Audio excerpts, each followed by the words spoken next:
4장 6절에서 14절 말씀입니다. 저와 여러분 교독하신 후에 마지막 절인 합독하시겠습니다. 그때에는 내가 예루살렘에 있지 아니하였느니라. 바벨론 왕 아닥사스다 32년에 내가 왕에게 나아갔다가 며칠 후에 왕에게 말미를 청하고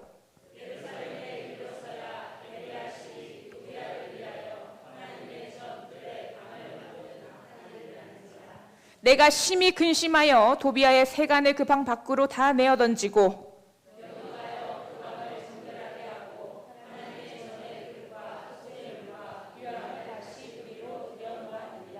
내가 또 알아본즉 레위 사람들이 받을 몫을 주지 아니하였으므로 그 직무를 행하는 레위 사람들과 노래하는 자들이 각각 자기 밭으로 도망하였기로 내가 모든 민장들을 꾸짖어 이르기를 하나님의 전이 어찌하여 버림받으었느냐 하고 곧 레위 사람을 불러 모아 다시 제자리에 세웠더니 이에 온 유다가 곡식과 새 포도주와 기름의 11조를 가져다가 곡간에 드림으로 내가 제사장 셀레나와 서기관 사독과 레위 사람 부다야를 창고지기로 삼고 마따냐의 손자 사쿨의 아들 하난을 버금으로 삼았나니 이는 그들이 충직한 자로 인정됨이라.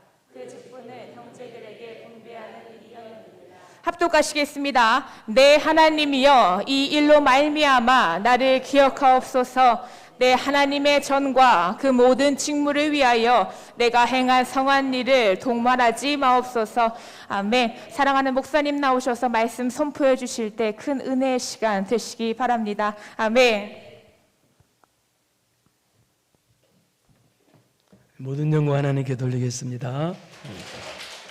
기도합니다.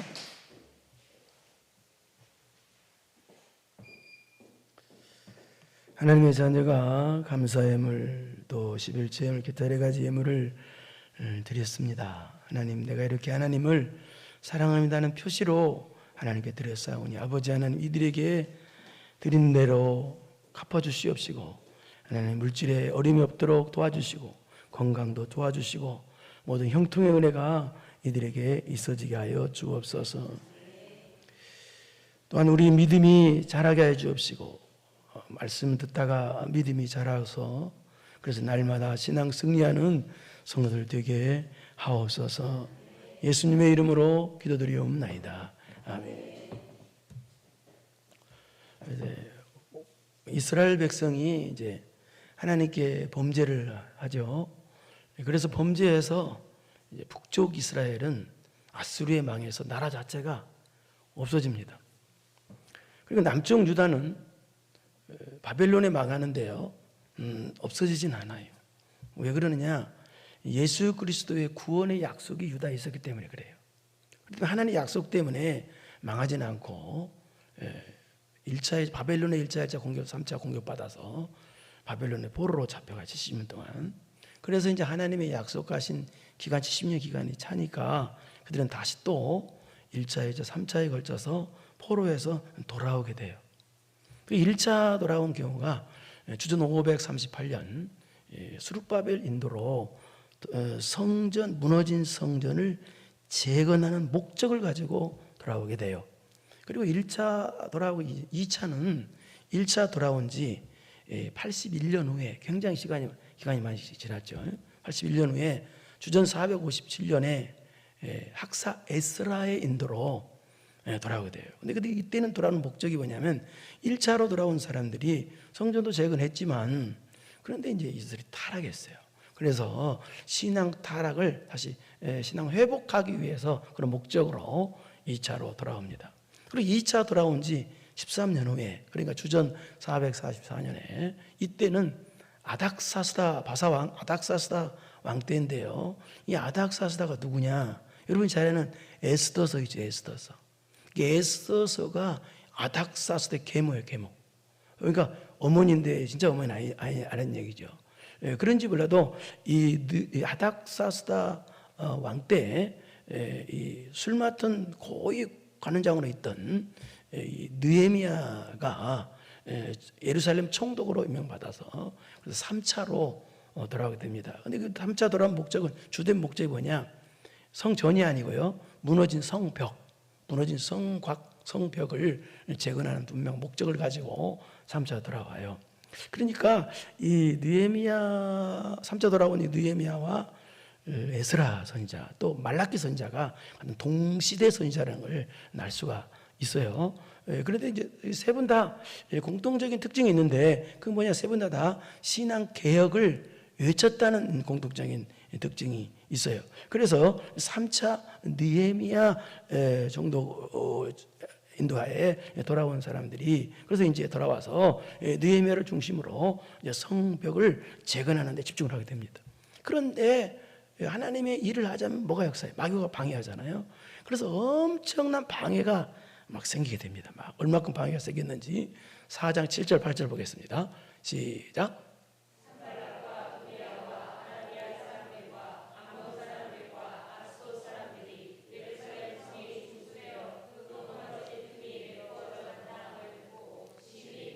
그러니까 내부류의 이방 세력, 이방 민족, 내부류의 이방 민족들이 연합해 가지고 성벽을 재건하지 못하도록 방해를 했다는 거예요. 8절 보세요.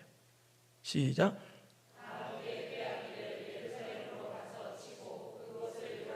이 내부류의 이방 민족들이 연합해 가지고 아주 극렬하게 방해를 했다는 거예요. 심지어 6장 2절을 보면은요, 느헤미야를 살해하려고까지 했어요. 그 정도로 방해를 했어요. 이 말은 무슨 말이냐? 오늘날식으로 해석하면 우리가 신앙생활 잘하려고 하면은 반드시 마귀 방해가 있다는 뜻이에요. 그럼 어떻게 해야 돼요? 여러분 절대 물러서면 안 됩니다. 더 신앙이 싸워서 승리해야 됩니다. 그래서 느헤미야도 마찬가지로 지금 하나님의 성벽을 재건하려고 하니까 마귀 방해가 엄청나게 있었어요.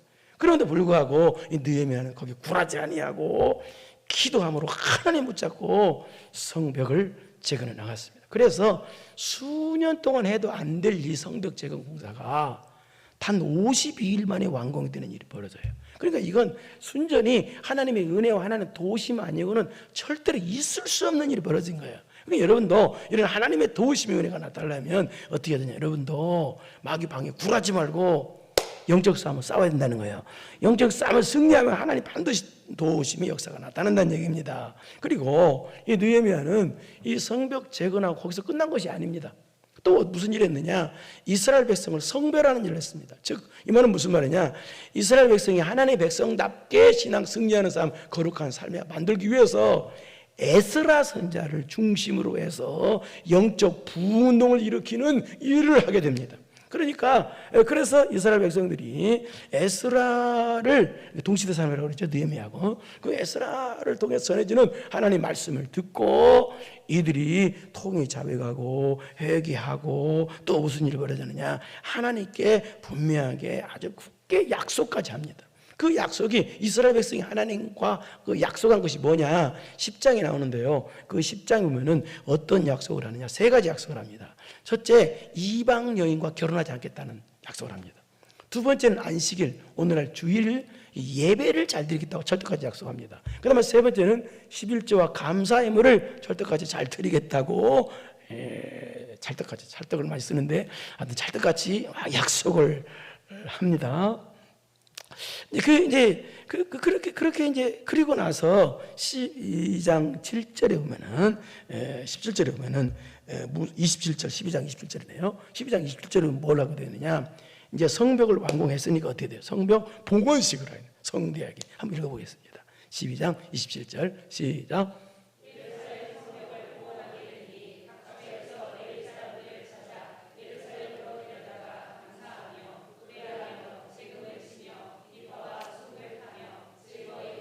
예, 그러니까 돌아와서 이 성벽도 재건하고, 그다음에 회개 운동도 일으키고, 신앙 개혁도 하고, 그다음에 하나님께 우리가 이렇게 하겠습니다는 철떡까지 약속도 하고, 예?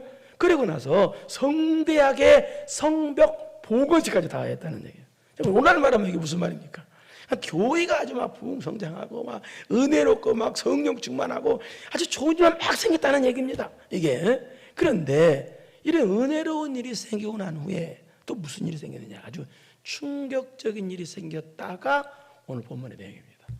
어떤 충격적인 일이 생겼는지 한번 보겠습니다. 6절, 본문 6절 시작.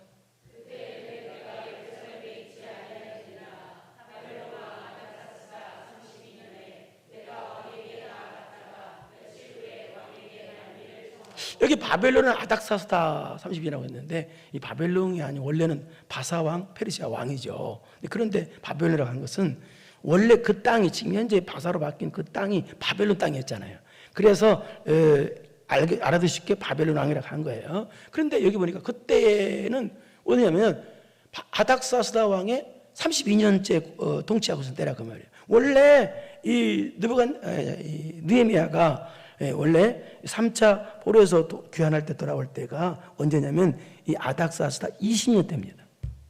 그때 돌아와서 성전 재건도 성전이라는 성벽 재건도 하고 또 신앙 개혁 운동 일으켜서 그래서 그때부터 12년이 흘렀다는 거예요. 이제 32년이니까 그렇죠. 아주 32년. 12년이 흘른 때에 무슨 일이 생겼다는 거예요. 무슨 일이 생겼느냐? 이 두 가지 중에 한 가지입니다. 이 아닥사스다 왕이 느헤미야를 호출한 일이 생겼다든지 또는 이 느헤미야가 아닥사스다 왕에게 총독이니까요. 이 바사 정부의 총독이니까 보고를 해야 될 거 아니야. 그래서 보고할 일이 생겨서 다시 바사로 즉 바벨론으로 다시 갈 일이 생겼다는 거예요. 그래서 이제 보고차 또는 호출 아닥사스다 왕이 호출했다든지 또 보고차 간다든지 그래서 가서 보고하고 호출하고 이제 보고하고 며칠 후에 말미를 정하고 왕이 허락을 받고 다시 예루살렘으로 돌아왔다는 얘기입니다. 그런데 여기 며칠 후에라는 말은 무슨 말이냐? 약 1년 정도 후에라고 그렇게 해석하면 됩니다. 왜냐하면 이 당시 예루살렘에서 이 바벨론까지 가는 길은 며칠 만에 왔다 갈 수 없어요. 거리상으로. 이 당시 교통상으로 아무리 못 걸려도 한 달 이상이 걸려요. 그러니까 가서 보고도 하고 그 왕 만나고 그러면 아무리 못해도 1년 이상 걸려요.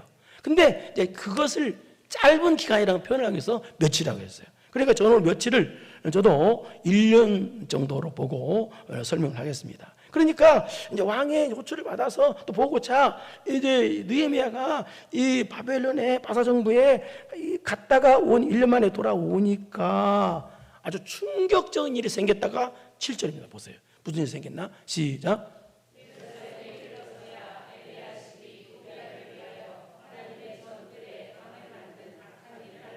방금 전에 네브루의 민족들이 막 성벽 재건을 극렬하게 반대했다고 그랬죠. 죽일 정도로 방해했다고 그랬죠.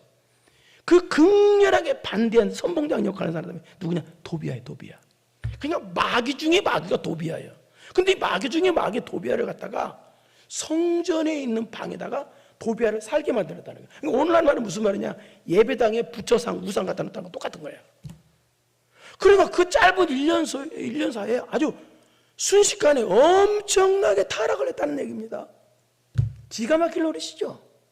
느헤미야가 있을 때는 그들이 열정적으로 성벽 재건도 하고 열정적으로 회개도 하고 열정적으로 약속 안 하는 그 약속도 하고 신앙 회복도 하고 신앙 개혁도 하는 그 사람들인데 영적인 지도자 느헤미야가 잠시 자리를 비운 사이에 그새를 못 참고 그렇게 타락을 했다가 이 뜻입니다. 그래서 느헤미야가 돌아와서 얼마나 땅을 치며 한탄할 일이에요 이게요.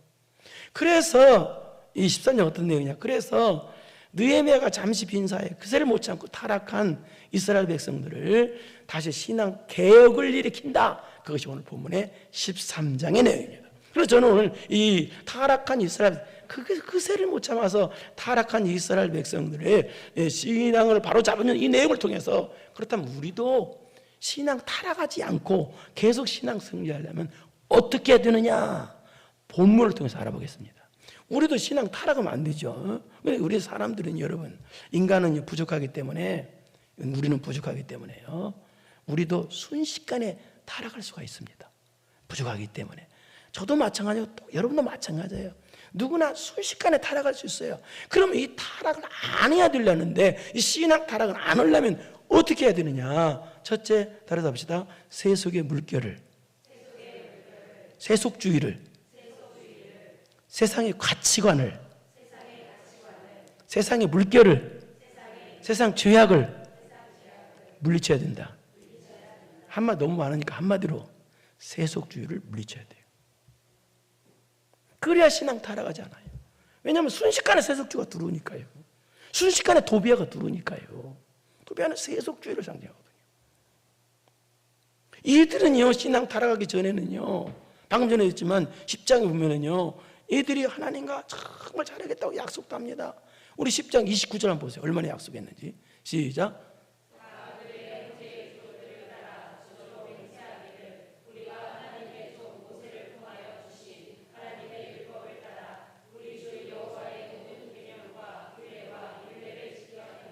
이 말은 무슨 말이냐면, 여기 저주하며 맹세하라고 되어 있죠.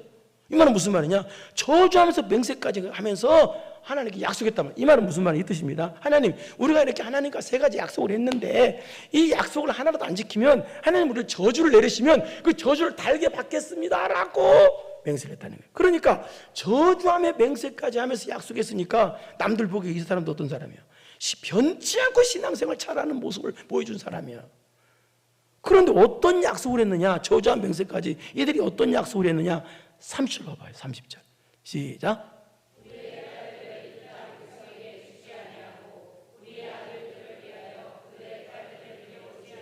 이 말은 무슨 말이냐? 신명기 7장 3절에서 4절에 보면요, 하나님께서 명령하신 것이 있어요. 하나님의 백성들은 이방 여인을 데려다가 결혼시키지 말아라, 불신결혼 하지 말아라 강력하게 명령했어요. 그걸 말한 거예요. 그걸 하겠다고. 근데 이 말은 여러분, 그러면 성경에 이방 안 믿는 사람 불신결혼 그럼 하면 곤란할까요? 여러분 봐봐요. 룻도 이방 여인입니다. 룻기서의 룻. 그 다음에 모세의 아내도 이방 여인이었다고 보고 있습니다. 이방 여인을 다 구원 받습니다. 그럼 왜 이렇게 이방 여인과 불신결혼하지 말라고 그랬을까요? 이것은요, 이방과 결혼하면요, 이방인이 섬기는 우상의 영향을 받아요. 또 이방인들이 짓고 있는 그 사상과 그 죄의 타락을 영향을 받아요. 그렇기 때문에 이 말은 하나님께서 이방인과 결혼하지 말라고 강력하게 경고하신 것은 뭐냐면, 쉽게 말해서 세속주의에 물들지 말라는 거예요. 내 안에 침투해오는 세상의 물결, 세상의 가치관, 세속주의에 물들지 말라는 거예요. 그걸 강력하게 경고했어요. 그래서 그 명령에 우리는 순종하겠습니다. 우리는 저주와 맹세하면까지 우리는 세속주의에 물들지 않겠습니다. 하나님께 절대까지 약속을 했다는 말이에요. 또 그 다음 절 10장 31절 33절에 보면은 우리가 하나님께 11조도 잘 드리겠습니다. 절대까지 약속했고, 또 우리가 하나님께 예배도 안식일도, 그러니까 오늘 주일 성수도 철저히 하겠습니다. 약속을 했다는 거예요. 그랬으면 어떻게 해야 돼요? 지켜야죠. 그런데 약속해놓고 안 지켰다는 내용이 23절입니다. 한번 보세요. 23, 오늘 본문 23절 시작.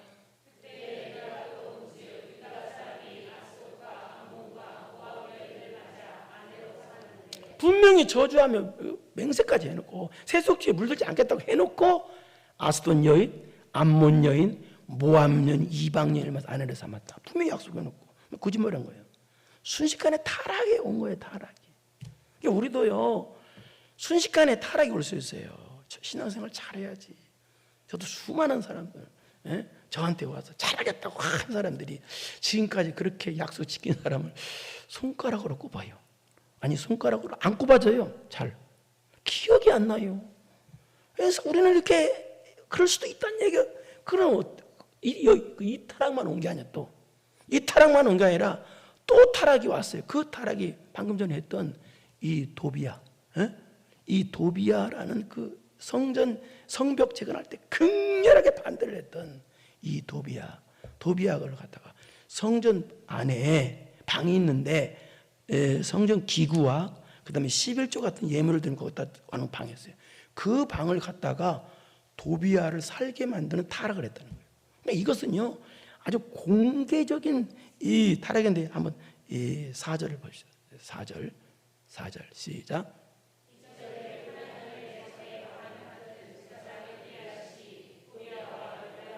그렇다면 어떻게 해서 이렇게 도비야를 갖다가, 이 악마 같은 도비야를 갖다가 이 성전 방을 주어서 이렇게 살게 만들었느냐?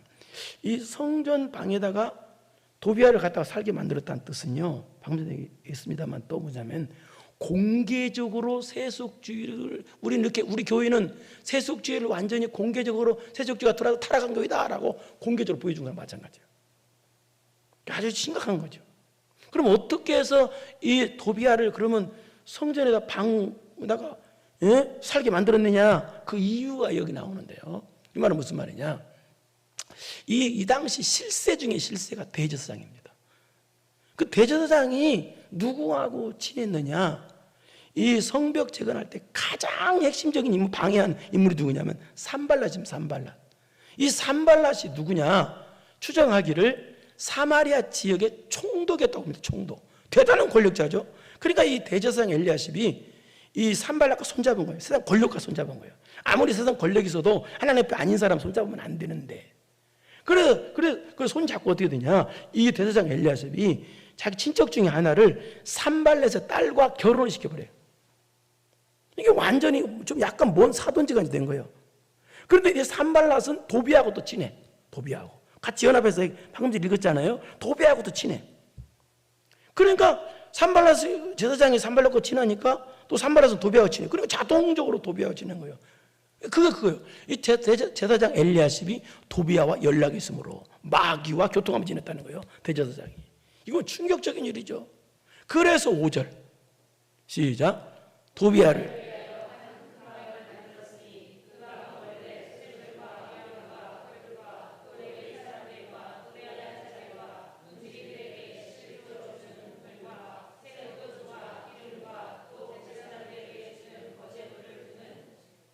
두는 것이라.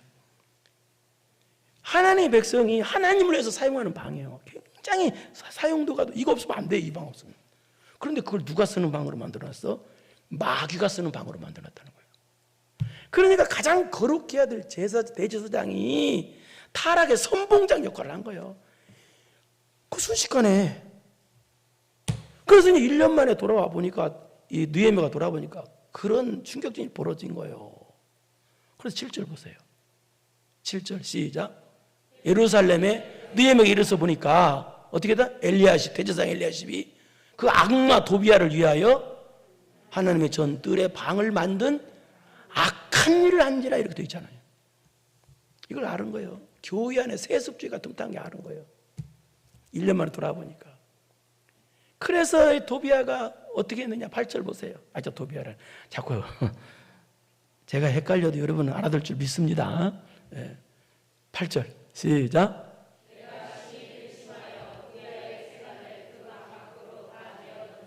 처음 어떻게 심히 근심했대요. 여러분은 돈 떨어진 걸 근심합니까? 아니면 내 안에 죄가 들어온 걸 근심합니까?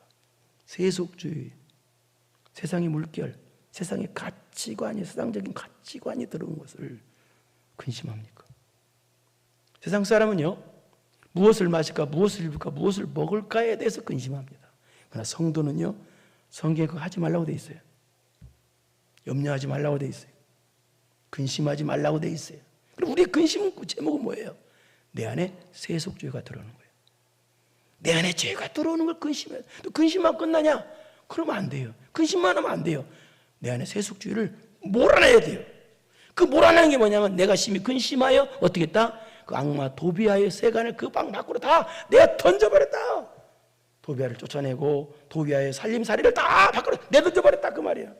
그리고 9절 시작.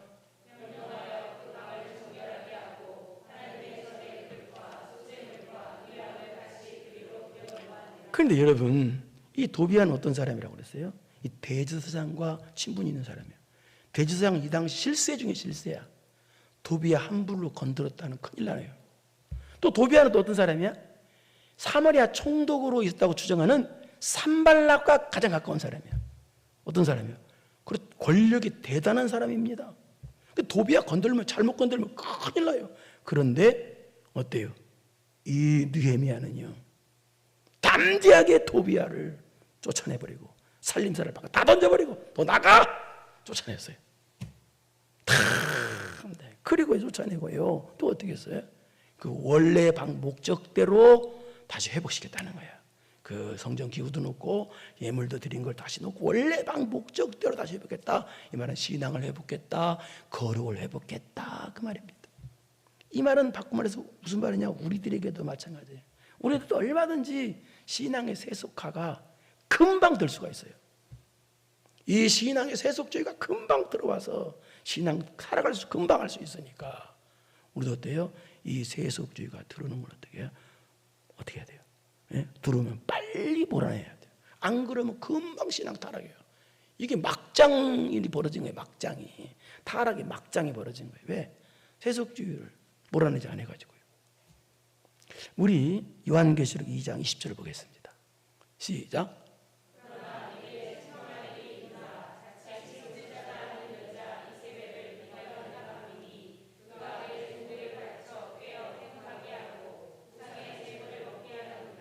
예, 여기 보니까 하나님께서 두아데라 교회를 책망하시는, 하나님의 책망이면 무서운 것입니다. 근데 왜 책망했느냐? 이 두아데라 교회가 악녀 이세벨을 용납했기 때문에 그래요. 받아들였다는 거예요. 그 악녀가 어머는 행음악 간음하게 만들고 우상 제물을 먹게 만드는데, 그래 타락하게 만드는데 그 악녀 이세벨을 용납 받아들였다는, 이 말은 무슨 말이냐? 이 말은 내 안에 세속주의가 틈타지 않도록 얼마든지 막을 수 있는데 안 막았다는 얘기입니다. 또 세속주의가 들어온 세속주의를 또 뭐예요? 내보내야 되는데 안 보내고 그냥 그대로 방치하고 살았다는 거예요. 내 안에 들어온 세속주의를 그대로 방치하고 살았다. 그러나 내 안에 어때요? 내 안에 들어온 세속주의를 어때요? 근심합니다. 세속주의를 발견하고 근심. 그리고 왜요? 담대히 교회 안에 들어온 세속주의를 담대히 몰아납니다. 여러분, 이것이 신앙 타락하지 않는 비결입니다. 오늘 이 시간 말씀 듣다가 여러분 세속주의가 깨달아지면, 말씀 듣다가 죄가 깨달아지면 담대히 물리치길 바랍니다. 그래서 순종의 자리로 가야, 그래야 신앙 타락하지 않아요. 두 번째는 신앙 타락하지 않냐고 신앙 승리하려면 뭐냐면, 따라서 합시다. 드림이 회복해야 된다. 얘들은 분명히 뭐라고 11조 드리겠다, 예? 감사하고 드리겠다 분명히 약속해서 철떡같이 저주한 명세까지. 그런데 이들이 타락을 해버렸어요. 그래서 그 드림을 다시 회복한다는 내용이 10절부터 14절까지 내용입니다. 10절 한번 보세요. 10절 시작.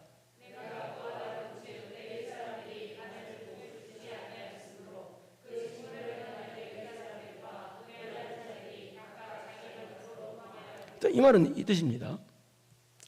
이 당시 레위인들이나 성전에서 노래하는 사람들은요, 백성들이 11조 드리는 걸 그거 가지고 생활하는 사람들이에요. 그러니까 그런데 백성들이 하나님께 드리기로 철떡같이 약속해놓고 저주하며 명세까지 약속해놓고 그들이 신앙 타락하니까 제일 먼저 타락이 온 것이 뭐냐면 하나님께 드리는 것이 타락해버렸어요. 그래서 하나님께 드리는 것이 타락하니까 하나님께 11조도 안 드리고 감사의 예물을 안 드리게 됩니다. 그러니까 어떻게 돼요? 이제 레위인들이 먹을 것이 없어지게 된 거예요. 레위인들이 먹을 것이 없으면 어떻게 돼요? 하나님께 기도해야지 엎드려 하나님 살려달라고. 그래서 하나님께서 다른 방법으로 살려줄 텐데 이들은 그러지 않고 기도하지 않냐고. 어떻게 되느냐? 에이, 먹고 살 것이 없으니까 어떻게 해요? 밭으로 농사지를 가자고 다 직분을 팽개치고 도망가 버렸다는 얘기예요. 그러니까 레위인까지도 절대 타락하면 안 될, 레위인까지도 다 타락해버린 거예요. 죽고 먹을 것이 없어 죽게 생겼어도 하나님 맡겨준 사명 놓으면 안 되는데 이 레위인을 다 놓아버렸어. 그러니까 밑바닥부터 위에까지 다 타락한 거예요. 그래서 이 모습을 본 이 느헤미야가 11절 시작.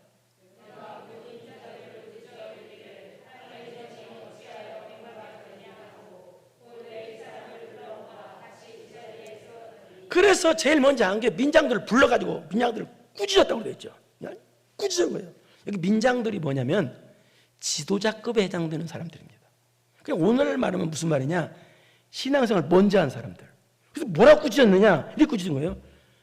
너희들 신앙생활 먼저 했기 때문에 남들에게 드리는 거 본을 보여야 될 거 아니냐? 그러면서 이제 책망 불러다 놓고 책망. 너희들 왜 본을 보여야 될 사람들이 민장들에게 너희들 왜 하나님께 드리는 걸로 드림의 본을 보여야 되는데 왜 그거 타락했냐? 왜 안 드리냐? 하고 혼을 냈다는 거예요.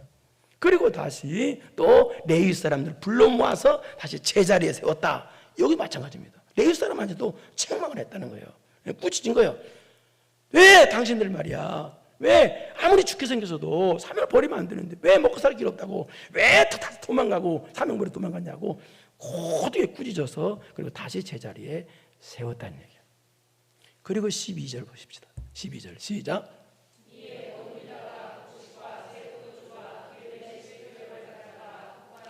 이 말도 무슨 말이냐? 백성들까지 느헤미야가 꾸짖고 책망을 했다는 뜻이야.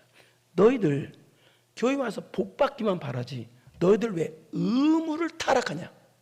왜 의무를 감당하지 않느냐? 하나님을 향한 의무 감당을 할 줄 알아야지 왜 않느냐? 하고 책망을 하니까 백성들이 그 책망을 달게 받은 거예요. 그래서 이 책망을 달게 받고 백성들이 하나님 잘못했습니다. 우리가 하나님께 드릴 것 드리지 못했습니다. 용서해 주세요 하고 그들이 직접 11조를 나오죠. 11조를 가져다가 직접 성전으로 가지고 왔다는 뜻이에요. 그래서 이후로 성전의 희생 제사 같은 그 것들이 그것이 원활하게 잘 돌아가게 되었다라는 뜻입니다. 여러분, 세상 사람은요 돈에 대해서 아주 예민합니다. 그 돈을 아주 소중히 여깁니다. 그래서 교회에서도요 11조 이야기하면 사람들이 싫어합니다. 제가 오늘 헌금 얘기 좀 하니까 여러분들 다 굳어지는 모습이 자꾸 보여요. 그리고 이 헌금에 대해서 돈에 대해서 이야기하면요 시험 들기까지 합니다. 우리는 이해합니다. 소중하니까요. 얼마든지 이해할 수도 있고 그럴 수도 있습니다. 그러나 여러분, 돈보다도 소중한 게 뭔지 아세요? 우리의 생명입니다. 생명. 돈이 소중하지만 소중한 돈보다 더 소중한 건 생명입니다. 근데 우리 생명을 죽이는 게 뭐냐? 이 소중한 생명을 죽이는 게 뭐냐? 바로 신앙 타락입니다. 그럼 우리 생명을 죽이는 이 신앙 타락이 또 뭐냐? 그게 뭐냐? 신앙 타락이 바로 하나님을 향한 의무 타락입니다. 여러분, 주변에서 신앙 타락한 사람들 보면은요 100%입니다. 100% 하나님을 향한 의무를 감당하지 않습니다. 100%예요. 그냥 의무 감당 안 해요. 여러분이 하나님께 일을 드리면 하나님께서는요 10배, 100배를 주시는 분이십니다. 하나님께서는 여러분에게 주실 것이 있으시기 때문에 드리라는 것입니다. 그렇다고 여러분이 복 받기 위해서 드린다 그러면 안 됩니다. 그건 드리는 태도가 아닙니다. 그냥 복 주시든 말든지 그냥 하나님 은혜 감사해 드려야 그것이 하나님께 받으시는 예물이 되지, 복 받기 위해서 예물 드리면 차라리 드리지 마세요. 그렇게 드리려면요. 그리고 여러분이 이 세상 거 다 드린다고 해도 하나님은요 눈 하나 깜짝도 안 하셔요. 왜? 이 세상 모두가 다 하나님 건데. 그런데 왜 드림을 회복하라고 했느냐? 이 말은 무슨 말이냐? 여러분의 마음을 회복하라는 뜻입니다. 내 마음이 이렇습니다. 내가 하나님을 이렇게 사랑합니다라고 내 마음이 하나님을 향한 내 마음을 회복하라. 그것이 드림을 회복하라는 뜻입니다. 그 다음에 세 번째 신앙 타락하지 아니하고 신앙 승리하려면 뭐냐면 따라서 합시다. 예배를 회복해야 한다. 그런데 어때? 이들이 저주한 맹세한 맹세해놓고 예배 잘 드리겠다고 해놓고 안식일을 지키지 않고 오늘날 주일을 안 지키고 예배를 타락했습니다. 그래서 다시 예배를 회복한다는 내용이 15절부터 22절까지입니다. 이것은 알 수 있는 내용이니까 읽어만 보겠습니다. 다 같이 읽겠습니다. 저랑 같이 합독해서 읽겠습니다. 15절부터 22절까지 시작. 그때 내가 본즉 어떤 사람이 안식일에 곡식단을 나귀에 실어 운반하며 포도주와 포도와 무화과 여러 가지 짐을 지고 안식일에 예루살렘으로 들어와서 음식물을 팔기로 그날에 내가 경계하였고, 또 두로 사람이 예루살렘에 살며 물고기와 각양 물건을 가져다가 안식일에 예루살렘에서 유다 자손에게 말도 안 되는 짓을 하고 있잖아요. 그래서 17절 시작. 모든 귀인들을 꾸짖어 그들에게 이르기를 너희가 어찌 이 악을 행하여 안식일을 왜 예배를 건드느냐. 18절 시작. 이 모든 재앙을 우리와 이 성읍에 내리신 것이 아니냐. 그럼에도 불구하고 너희가 안식일을 범하여 진노가 이스라엘에게 더욱 심하게 임하도록 하는도다 하고, 안식일 전 예루살렘 성문이 어두워갈 때에 내가 성문을 닫고 안식일이 지나기 전에는 열지 말라 하고 나를 따르는 종자 몇을 성문마다 세워 안식일에는 아무 짐도 들어오지 못하게 하였으므로 장사꾼들과 각양 물건 파는 자들이 한두 번 예루살렘 성 밖에서 자므로 내가 그들에게 경고해 이르기를 너희가 어찌하여 성 밑에서 자느냐 다시 이같이 하면 내가 잡으리라 하였더니 그후부터는 안식일에 그들이 다시 오지 아니하였느니라. 내가 또 레위 사람들에게 몸을 정결하게 하고 와서 성문을 지켜서 안식일을 거룩하게 하라 하였느니라. 내 하나님이여 나를 위하여 이 일도 기억하시옵고 주의 크신 은혜대로 나를 아끼시옵소서. 여러분, 예배를 타락하면 곤란합니다. 여러분, 예배를 회복해야 합니다. 여러분, 이 예배를 왜 하냐면 예배를 통해서 모든 복이 오기 때문에 그렇습니다. 여러분, 성도들은요 순식간에 신앙 타락할 수가 있어요. 누구든지 타락이 올 수가 있어요. 그럼 타락이 오면 큰일 나죠. 그런데 그게 쉽단 말이에요. 다 신앙 타락이. 그러면 안 해야 되는데 어떻게 해야 되느냐? 안 하려면 나도 모르게 들어오는 세속주의, 세상적인 가치관, 세상의 물결, 죄의 물결이 들어오는 것을 못 들게 하고 또 빨리 들어와서 몰아내야 돼요. 그러니까 방치하면 안 돼요. 두 번째는 드림을 회복해야 돼요. 이 말은 무슨 말이에요? 헌신을 회복하라는 거예요. 여러분, 왜 사해바다가 왜 죽은 바다예요? 위에서 오는 요단강줄로 흐르는 물, 갈릴레오에서 흐르는 물줄기를 받기만 했지 배출을 하지 않아요. 그래서 죽은 바다가 되는 거야. 우리가 오늘 은혜 받기만 했지 여러분이 헌신을 하지 않으면 신앙 타락이 와요. 그 다음에 세 번째, 예배를 회복해야 돼요. 예배를 통해서 모든 복이 와요. 예배를 통해서 여러분 믿음이 생깁니다. 예배를 통해서 성령 충만을 받습니다. 예배를 통해서 말씀을 받습니다. 신앙 승리를 받습니다. 모든 것이 예배에 담겨 있는 거예요. 그래서 예배를 타락하면, 예배를 회복하지 않으면요 신앙 타락은 자동적으로 오는 거예요. 세속주의 물결이 자동적으로 들어오고요. 그래서 여러분, 신앙 타락이 없이 날마다 신앙 승리해서 여러분에게 날마다 하늘문이 열리기를 축원합니다. 그래가지고 내려오신 아버지 하나님 감사합니다. 세속주의 물결은 나도 모르게 들어옵니다. 그러려면 깨어 있어야 되고 들어오면 빨리 내보내야 됩니다. 그러려면 드림이 회복해야 됩니다. 예배가 회복이 돼야 됩니다. 그러지 않으면 타락합니다. 여기 모인 성도들이 타락하고 싶은 사람은 하나도 없을 것입니다. 그러나 신앙 타락은 나도 모르게 옵니다. 주여 이들을 불쌍히 여겨 주시어서 신앙 타락하지 말고 날마다 신앙 승리하는 승리자들 되게 하여 주시옵소서. 예수님의 이름으로 기도드리옵나이다. 아멘. 이제는 우리 구주 예수 그리스도의 은혜와 전능하신 하나님 아버지의 무한하신 사랑하심과 성령님의 교통교대 감동 감하심이 신앙 타락하지 아니하고 신앙 승리하기로 마음 깊이 결단하고 돌아가는 사랑하고 사랑하는 성도들 머리머리 위에 이제로부터 영원토록 함께 있을지어다. 아멘.